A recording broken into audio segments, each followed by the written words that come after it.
अनुप्रयोग यानी application of Gauss law को देखेंगे और गॉस नियम के कुछ इंपोर्टेंट एप्लीकेशन है जिनका हम एक टर्म बाय टर्म आज स्टडी करेंगे।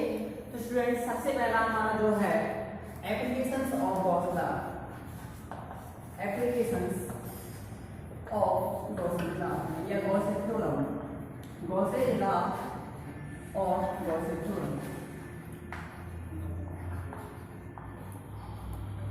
राइट स्टूडेंट्स, कहने का मतलब है चाहे हम गॉस की प्रमेय बोलते हैं या फिर गॉस का नियम बोलते हैं, that means are represented on same points, then we can say this topics are known as Gauss theorem और गॉस लॉ।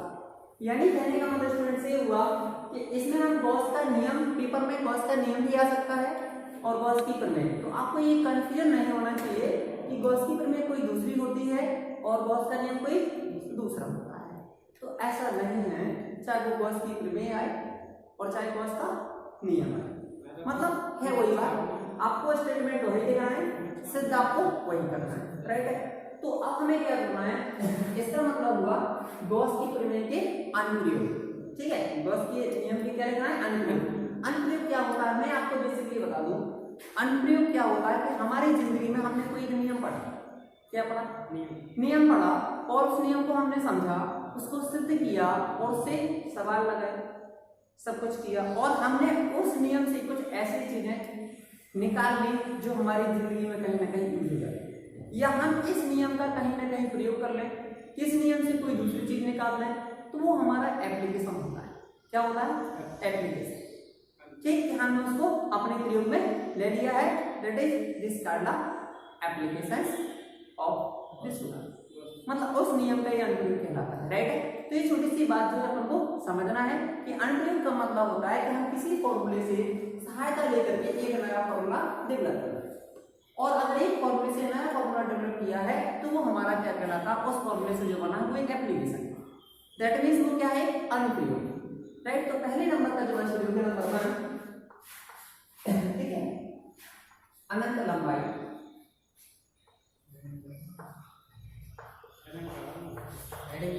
हाँ अनंत लंबाई डालने हैं, अनंत लंबाई के एक समान आगे से सीधे तार, अनंत लंबाई के एक समान आगे से सीधे तार के निकट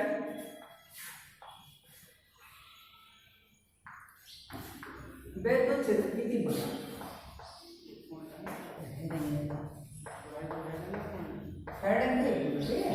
वैद्युत क्षेत्र की तीव्रता,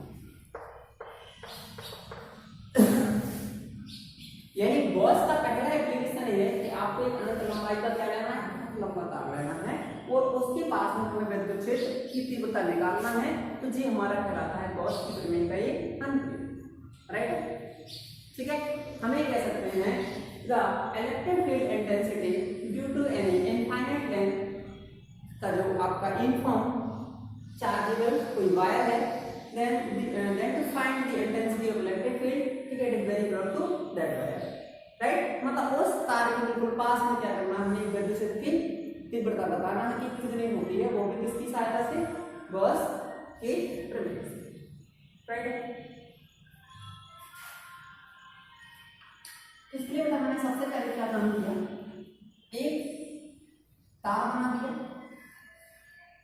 कितनी लंबाई का तार है, अनंत लंबाई का मान लेते हैं, कितनी लंबाई का मान लें, अनंत लंबाई, और इस पर कैसा आवेश है, इसमें प्लस आवेश डालना है बीचों बीच, कैसा आवेश डालना है, प्लस आवेश, और मान लिया इससे यहां से तार से कितनी दूरी पर, आर दूरी पर, आर दूरी पर क्या निकालना है, एक पॉइंट टी है जहां पर हमें वैद्युत क्षेत्र की तीव्रता बताना है, तो इस तार से हमें कितनी दूरी पर, आर दूरी पर एक बिंदु पी ले लिया, और हमें मालूम है हमें लगाना क्या बेटा, गॉस लॉ या फिर गॉस थ्योरम। जब भी कभी भी हम गॉस की प्रमेय लगाते हैं तो जिस बिंदु पर हमें विद्युत क्षेत्र की तीव्रता ज्ञात करना, उस बिंदु से पृष्ठ की तरफ, क्योंकि हम गॉस की प्रमेय कब लगती है? जब कोई पृष्ठ कैसा हो, वन पृष्ठ कैसा हो, वन पृष्ठ। तो आपको प्लॉट करना पड़ेगा। तो प्लॉट करने के लिए यहाँ से हम लोग पृष्ठ खींच देते हैं, क्या खींच देते हैं, ऐसे समेत खींचा जाता, जो कि दोनों साइड से इसको क्या कर ले पूरी तरीका से, ठीक राइट। तो हमने मान लिया ऐसा कोई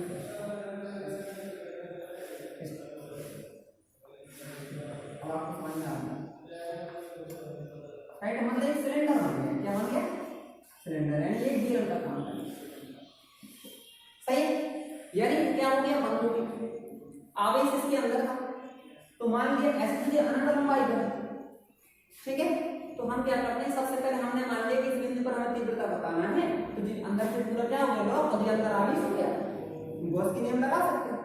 तो हमने कहा कि इस बिंदु पर हमें तीव्रता बताना है, तो हम सबसे पहली बात तो ये कि जहां पर हमें तीव्रता निकालना होता है, पहले हम छोटा सा पृष्ठ लेते हैं, हम क्या लेते हैं, छोटा सा, और इस आवेश की कार्य विद्युत की दिशा कहां होगी, बाहर की, कैसे प्लस से बाहर जाता, और क्षेत्रफल वेक्टर की जो दिशा होती है उसी के साथ बिल्कुल ये भी बाहर की ओर होती है, राइट है। जो क्षेत्रफल होता है जैसे हथेली है ना, इसके लिए वेक्टर ऐसे निकलता है नंबर इस टाइप से, तो अगर बेलन के साथ है तो उससे बाहर निकलेगा, और जब दोनों दिशा होती है सेम, तो थीटा कितना हो जाता है स्पेस में, जीरो है ना, दोनों वेक्टर एक सेम के साथ। अच्छा यहाँ पर मैं बात करूंगा आपसे, तो यहाँ पर मैं छोटा सा कैलकुलेशन करूँ, क्यों भाई, और यहाँ पर अगर मैं बात करूँ तो क्षेत्रफल तो जी है मेरा, तो ये वेक्टर तो ऐसे जाएगा, ऐसे भैया जब भी क्षेत्रफल की दिशा होती है तो उसकी लंबवत होती है, कैसी होती है, लंबवत।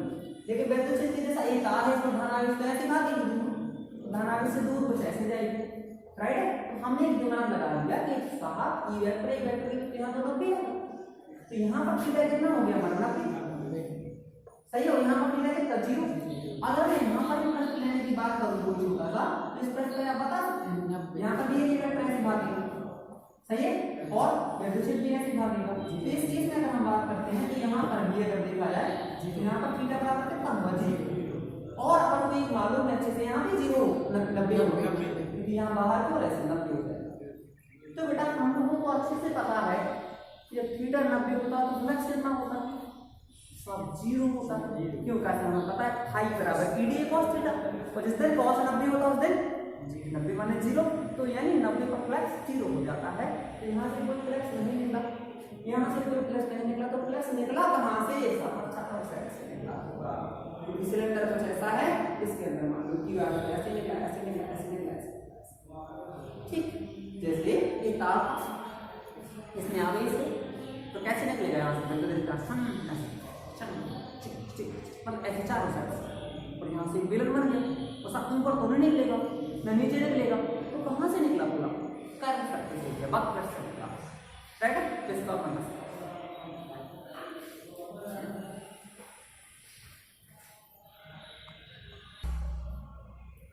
माना अनंत लंबाई का एक, माना अनंत लंबाई का एक समान आवेशित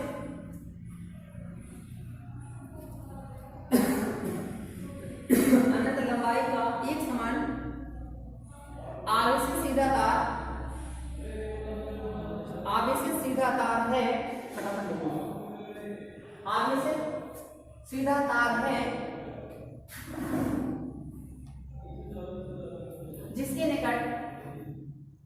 जिसके निकट r दूरी पर, जिसके निकट r दूरी पर एक बिंदु P है, एक बिंदु P है जिस पर हमें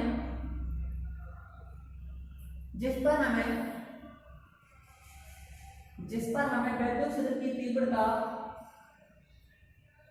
जिस पर हमें विद्युत क्षेत्र की तीव्रता ज्ञात करनी है,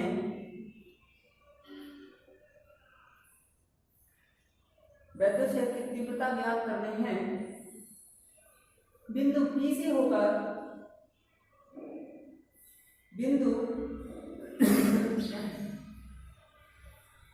P से होकर एक गॉसियन पृष्ठ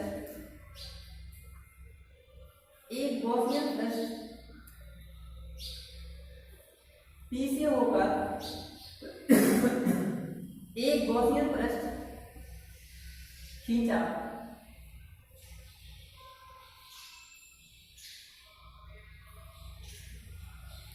अब इनको रैखिक आवेश घनत्व लैम्डा है, रैखिक आवेश घनत्व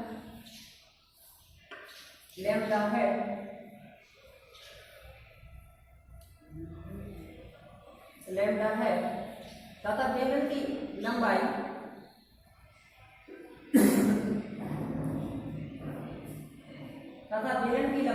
L है।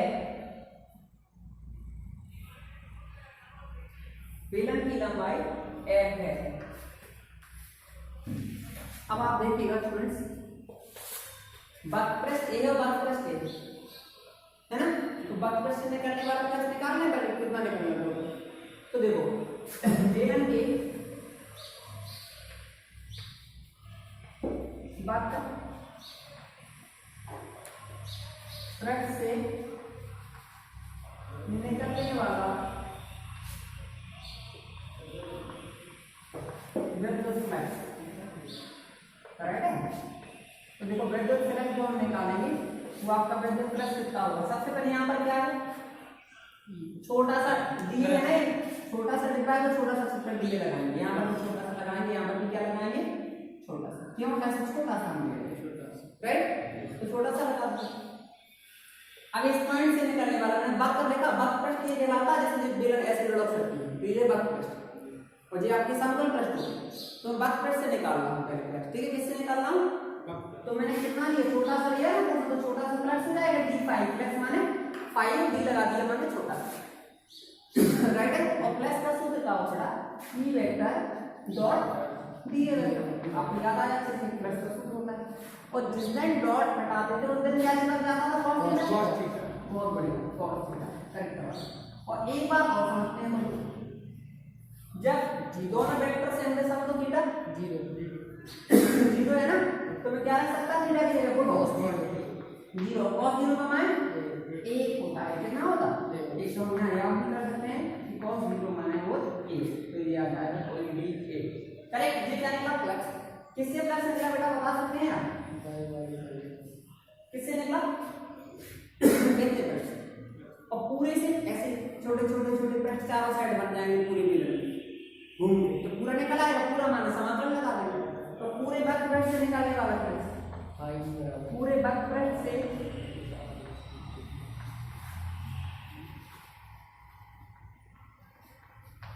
निकलने वाला फ्लक्स 5 ये तो फ्लक्स माने 5 ठीक है। और यहाँ से डी हटाकर क्या लगा देंगे, समाकलन dt, करेक्ट हो गया। इतना आप कर सकते हैं, कर लीजिए जो मैं बता रहा हूँ।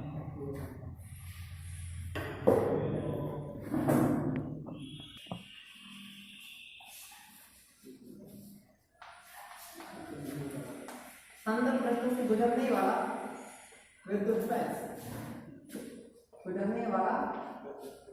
फ्लक्स,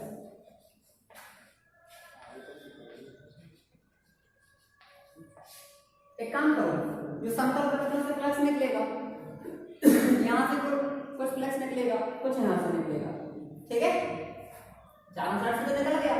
यहाँ से जो फ्लक्स होगा वो कितना होगा बता सकते हैं आप, टोटल फ्लक्स हम निकाल देगा सीधे, ठीक है। देखो यहाँ पर डी लगा दो, क्या होगा, ई वेक्टर और वेक्टर हटाएंगे तो क्या आएगा,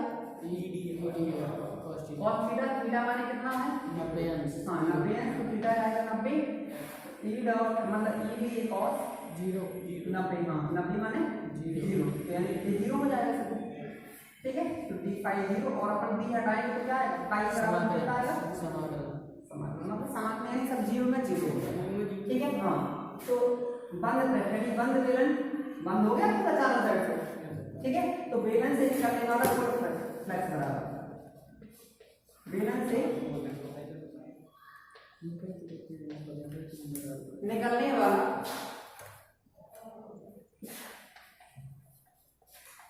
कुल विद्युत फ्लक्स,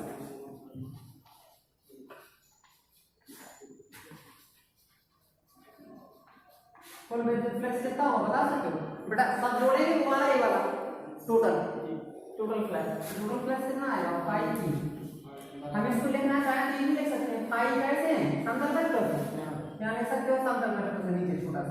तो यहाँ लिख सकते हो वर्क प्रेस से नीचे, ठीक है। दोनों को मिलाएंगे तो टोटल 5 बराबर कितना होगा 0 प्लस समाकलन TDA। इसको हम लिख सकते हैं ई को बाहर निकाल देंगे और DA समाकलन DA बचेगा नहीं, और DA माना तो सामने आ गया DA क्या DA छोटे वाले पृष्ठ का क्षेत्रफल, और ऐसे DA मिलकर पूरा वर्ग पृष्ठ बन जाएगा। वर्ग पृष्ठ मिलन का हो तो भाई यार हमें पता है मैथमेटिक्स है कि मैथमेटिक्स ज्यादा लगती है इसमें हर चीज। क्या होता है 2 पाई r है, क्या होता है 2 पाई। हाँ इसको थोड़ा सा यहाँ कर लें तो नेक्स्ट बेटर, ठीक है।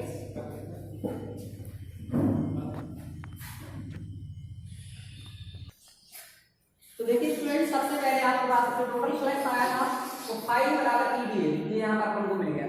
तो 5 बराबर E को मैंने बाहर लेगा और DA में आगे क्या लगा समाकलन। समाकलन का मतलब होता है S जैसा दिखाई दे रहा है ना, S जैसा। S माने स्टोर माने भंडार। अगर DA बहुत सारे DA में ला दो तो क्या पड़ेगी बहुत बड़ा, और बहुत बड़ा क्या होगा वर्ग पृष्ठ होगा, और वर्ग पृष्ठ माने 2 पाई है, ठीक है। तो बेलन का वर्ग जो होगा वो आपके पास आ जाएगा, उसको लिखेंगे E और D को आप E बना सकते हैं पूरा, मतलब छोटा क्षेत्रफल मिलकर E बन जाएगा।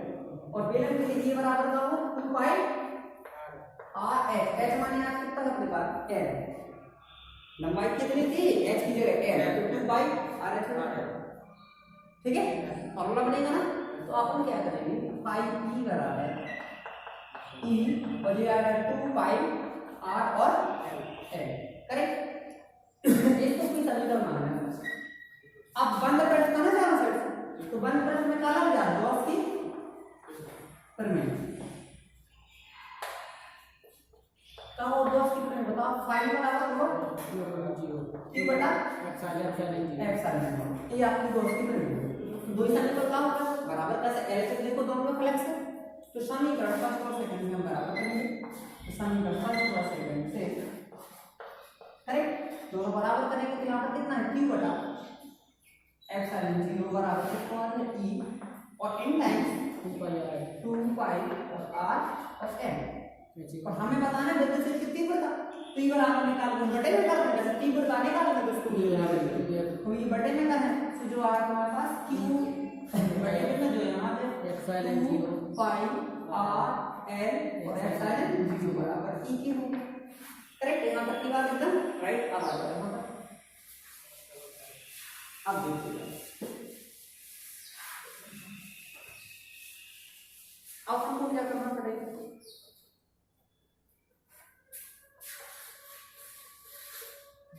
यहां पर हमें क्या करना है Q आवेश कैसे बढ़ रहा था, किसमें बढ़ रहा था लंबाई में, तो रेखित आवेश घनत्व के बारे में समझते हैं।